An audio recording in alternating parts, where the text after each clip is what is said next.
Good morning, good evening, good afternoon, wherever you are. I hope you're having an amazing day. It is Tuesday, June 24th, 2014, and we're going to read Enoch chapters 61 and 62 today. Chapter 61. Angels go off to measure paradise, the judgment of the righteous by the elect one, the praise of the elect one and of God. And I saw in those days how long cords were given to those angels, and they took to themselves wings and flew, and they went towards the north. And I asked the angel, saying unto him, Why have those angels taken these cords and gone off? And he said unto me, They have gone to measure. And the angel who went with me said unto me, These shall bring the measure of the righteous, and the rope of the righteous to the righteous, that they may stay themselves in the name of the Lord of spirits forever and ever. And the elect shall begin to dwell with the elect, and those are the measure which shall be given to faith, and which shall strengthen righteousness. And these measures shall reveal all the secrets of the depth of the earth, and those who have been destroyed by the desert, and those who have been devoured by the beast, and those who have been devoured by the fish of the sea, that they may return and stay themselves on the day of the elect one. For none shall be destroyed before the Lord of spirits, and none can be destroyed. And all who dwell above in the heaven received the command and power and one voice and one light unto fire. And that one with their first words they blessed and extolled and lauded with wisdom, and they were wise in utterance and in the spirit of life. And the Lord of Spirit placed the elect ones on the throne of glory, and he shall judge all the works of the holy above in the heaven, and in the balance shall their deeds be weighed. And they shall lift up his countenance, to judge their secret ways according to the word of the name of the Lord of spirits, and their path according to the way of righteous judgment of the Lord of spirits. Then shall they with all one voice speak and bless, and glorify and extol and sanctify the name of the Lord of spirits. And he will summon all the host of the heavens, and all the holy ones above, and the host of God, and the cherubic, seraphim, and orphanin, and all the angels of power, and all the angels of principalities, and the elect one, and the other powers of the earth, and over the water.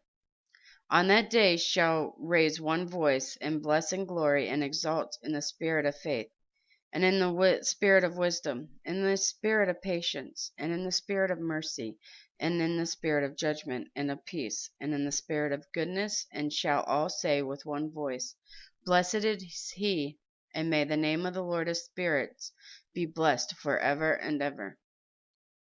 All who sleep not above in heaven shall bless him. All the holy ones who are in heaven shall bless him, and all the elect who dwell in the garden of life. And every spirit of light who is able to bless and glorify and extol and hallow thy blessed name. And all flesh shall beyond measure, glorify and bless thy name forever and ever. For great is the mercy of the Lord of spirits, and he is longsuffering. And all his works and all that he has created, he has revealed in the righteous and elect, and the name of the Lord of spirits. Chapter 62. Judgment of the kings and the mighty, blessedness of the righteous. And thus the Lord commanded the kings and the mighty, and exalted and those who dwell on the earth, and said, Open your eyes and lift up your horn, if ye are able to recognize the elect one. And the Lord of spirits seated him on the throne of his glory. And the spirit of righteousness was poured out upon him, and the words of his mouth slay all the sinners, and all the unrighteous are destroyed from before his face. And they shall stand up in that day all the kings and mighty, and they exalted, and those who hold the earth, and they shall see and recognize how he sits on the throne of his glory. And the righteousness is judged before him, and no lying word is spoken before him. Then shall pain come upon them as a woman in travail, and she has pain in bringing forth, when her child entered the mouth of the womb, and she has pain in bringing forth. And one portion of them shall look on the other, and they shall be terrified, and they shall be downcast of countenance, and the pain shall seize them, when they see that the Son of Man sitting on the throne of his glory, and the kings and the mighty and all who possess the earth shall bless and glorify and extol him who rules over all, who was hidden. For from the beginning the Son of Man was hidden, and the Most High preserved him in the presence of his might, and revealed him to the elect. And the congregation of the elect and holy shall be sown, and all the elect shall stand before him on that day, and all the kings and all the mighty and the exalted and those who rule the earth shall fall down before him on their faces, and worship and set their hope upon the Son of Man, and petition him and supplicate for mercy at his hands. Nevertheless, the Lord of Spirit will so press them that they shall hastily go forth from his presence, and their faces shall be filled with shame, and the darkness shall grow deeper on their faces. And he will deliver them to the angels for punishment, to execute vengeance on them, because they have oppressed his children and his elect. And they shall be spectacle for the righteous and for his elect, and they shall rejoice over them, because the wrath of the Lord of spirits resteth upon them, and his sword is drunk with their blood. And the righteous and elect shall be saved on that day, and they shall never thenceforth see the face of the sinners and unrighteous. And the Lord of spirits will abide over them, and with the Son of Man shall they eat, and lie down and raise up forever and ever. And the righteous and elect shall have risen from the earth, and cease to be of downcast countenance.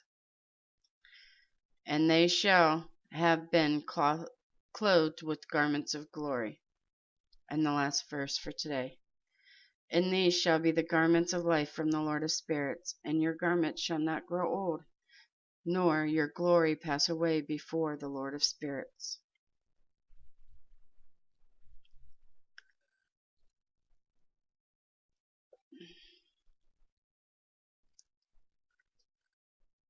That part where he's talking about how everybody, all the sinners and unrighteous and ungodly people, are going to see him in the end days, in the end of days, at the great tribulation.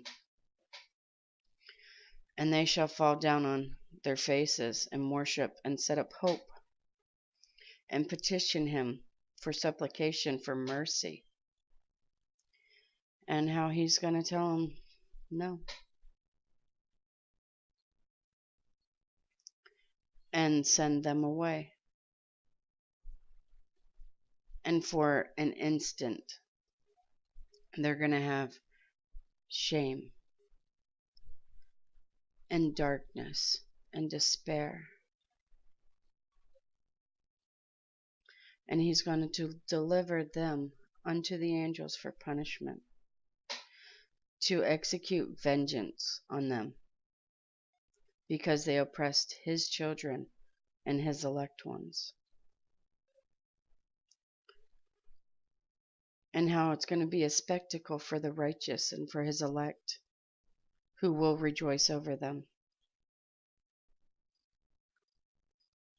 It's sad to think of how many are going to be those people who he's going to execute vengeance on, because they did not want to glorify him now, live by his commandments now. Not saying we are under the law, but His rules are still commandments. What he wants us to do and how he wants us to live is still a command. And they are still his commands. Just because we're not under the law don't mean that we are not to still love thy mother and father and honor thy mother and father. Does not matter what they've done to you, because they didn't do it to you, they did it to Christ.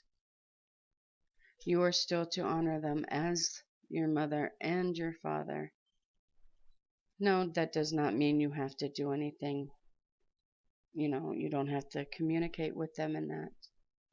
But you still have to honor the fact that they are your parents. The love thy neighbor one is really big.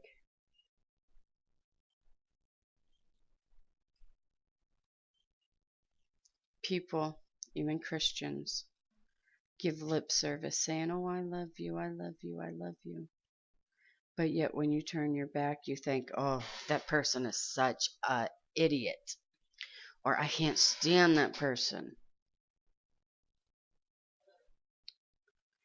If you hate somebody, you outright murdered them. And that is not loving them.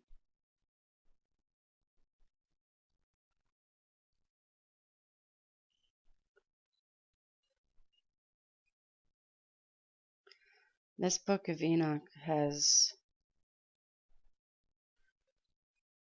humbled me greatly. And I can feel it. And sometimes it reminds me of, the great ones, Noah and them, on how they, and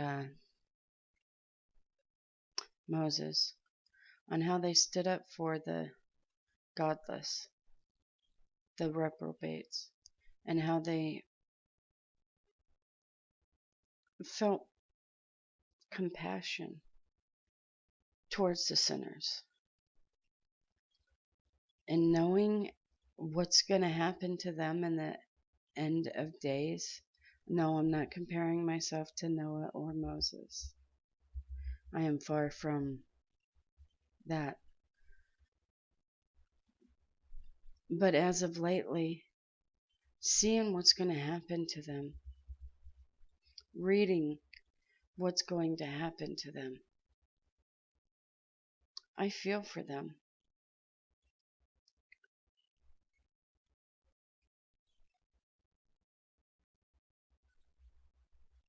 And it's not just pity. I weep for them because I know many of them. We were all there once. And if it wasn't for God's mercy, we would still be there.